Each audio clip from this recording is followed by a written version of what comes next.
स्वागत है आपका मेरे एक और नए व्लॉग में। मैं आपको ये क्या दिखा रही हूँ, आप सोच रहे होंगे। मैं ये कह रही हूँ कि हमने एक छोटे से गमले में तुलसा जी लगाई थी और उसके बाद जो है धीरे धीरे करते करते हर पेड़ पौधे में तुलसा जी हो गई है। चाहे वो इधर तुलसा जी के पास वाला गमला है या दूसरी डायरेक्शन में रखा हुआ है, लेकिन ज़मीन में भी देखिए अब छोटी छोटी कितनी तुलसा लगी हुई है।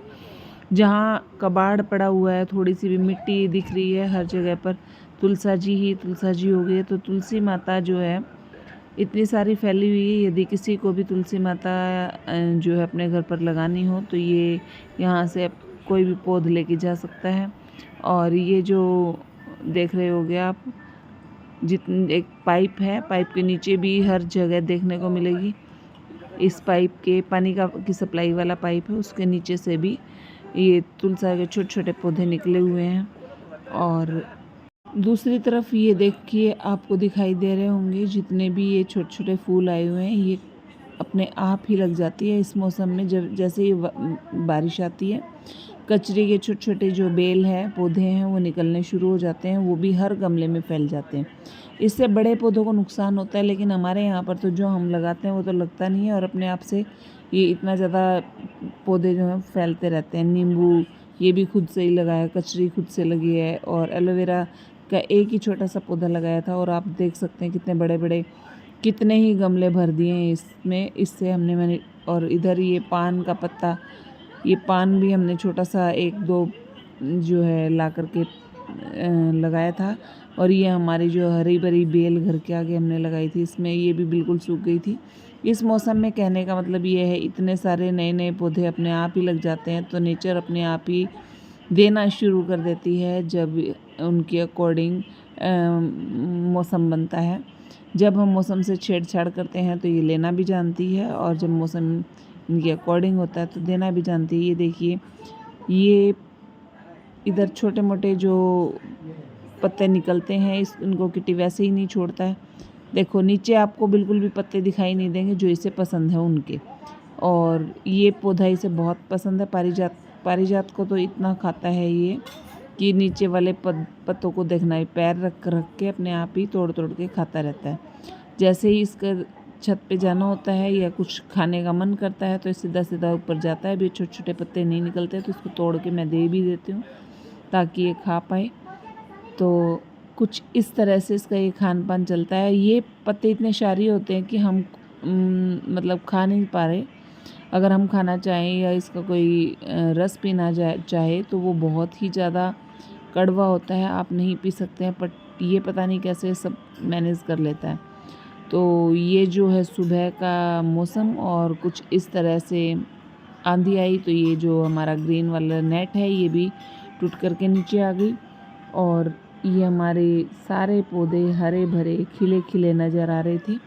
तो मैंने इतने सारे पौधे नहीं लगाए थे, ये पौधे अपने आप से लगे हुए। नींबू खुद लगा है, उसके बाद हम एलोवेरा भी खुद से लगा है, और ये जो कांटे कांटे वाले पौधे होते हैं जिसके ऊपर छोटे छोटे पत्तियाँ निकलती हैं लंबी लंबी सी, वो भी खुद से लगा है। और ये देखिए, कुछ मैं सुबह सुबह क्लिप देख रही थी शादी की तो मुझे ये दिखी, तो मैंने बच्चों की वीडियो भी डाल दी क्योंकि आज जो है वो डॉटर्स डे है।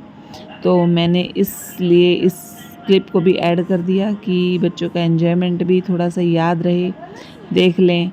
और उसके बाद इनके लिए ब्रेकफास्ट तैयार करना था। ब्रेकफास्ट के लिए सबसे पहले मैंने घी में प्याज को फ्राई कर लिया है, जबकि मैं प्याज बहुत कम डालती हूँ, बट आज मैंने डाल दिए। कुछ जो है राइस तैयार करने थे, तो इधर फिर उसके बाद मिर्च मसाले अपने अकॉर्डिंग डाल लिए, टेस्ट के अकॉर्डिंग डालने होते हैं।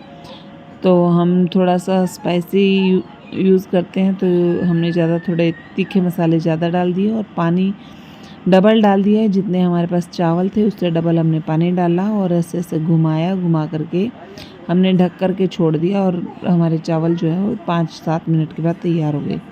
इधर किटी को भी भूख लगी हुई है, ये भी तैयारी में है कि मुझे भी कुछ मिल जाए, लेकिन इसको तब मिलेगा जब इसको मैं कहूँगी कि बैठ जाओ और ये बैठ जाएगा।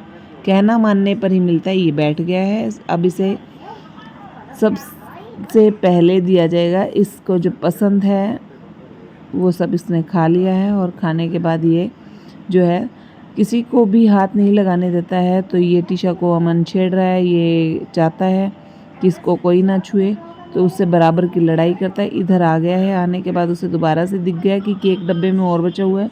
इसने केक खाना शुरू के लिए मांगना शुरू कर दिया। और इधर मैंने एक मंगवाया था किचन क्लीनर। सच में इसके रिज़ल्ट्स बहुत ही अमेजिंग थे। और सबसे पहले हमने थोड़ा सा ऐसे किचन क्लीनर को लिया और हमने जो ऊपर की तरफ हमारा थोड़ा सा जहाँ चिमनी लगी होती है उसके वो उस चिमनी को उतारा, तो उसके पीछे जो है इतनी ब्लैकनेस थी, तो उसको हमने साफ़ करने के लिए इसे मंगवाया। और कुछ ये चिमनी भी साफ़ करनी थी, तो 2 मिनट में लगा के छोड़ने के बाद 2 मिनट रगड़ा और ये साफ़ हो गया। इसके रिज़ल्ट सचमुच बहुत अच्छे हैं। थोड़ा सा हल्का सा इस पर स्प्रे कर दिया है और टूथब्रश से इसे रगड़ लिया है। थोड़ा सा इसके अंदर हमने गर्म पानी ले रखा है, गर्म पानी से भी इसको थोड़ा सा रब किया।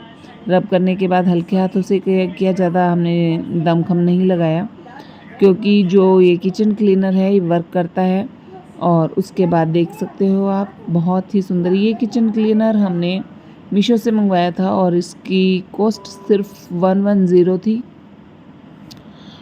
लेकिन रिज़ल्ट बहुत बहुत अच्छे रहे।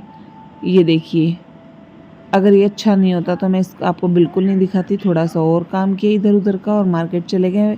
अब यहाँ पर बहुत बड़ा डिस्काउंट चल रहा था, तो वहाँ से कुछ सामान लेकर के आए। आने के बाद चाय एंजॉय की और फिर छत पे चले गए, क्योंकि मौसम बहुत अच्छा था। ये देखिए दोबारा से ऊपर आया हुआ है, तेज़ हवाएं चल रही हैं, आपको भी दिखाई दे रहा होगा। और ये फूल जो हैं ये तो ऐसे हो रखे थे जैसे तो बस अभी सारी खुशबू बिखेर देंगे, क्योंकि शाम के समय इनकी खुशबू थोड़ी सी तेज़ हो जाती है। और उसके बाद जो है ये देखिए, बारिश, हल्की हल्की बारिश आ रही थी। बारिश का मज़ा लेने के लिए आज का मौसम बहुत सुहावना, आज का टाइम जो है वो ऐसा था कि बारिश आई उस वक्त हम घर पे थे, अदरवाइज़ स्कूल में होते हैं। तो हल्की हल्की बारिश का मज़ा लिया और इस छत पर थोड़ी सी वॉक की। सच में बारिश मुझे बहुत पसंद है, लेकिन उस वक्त हम घर पर नहीं होते हैं, इसलिए पूरा जो श्रावण मास गया तब बारिश का आनंद नहीं ले पाए। लेकिन जो भी ये सोचता है कि बारिश में घर के अंदर बैठना चाहिए, हाँ आप तेज़ बारिश में बैठ सकते हो, लेकिन हल्की फुहारों का आनंद लिया जाए।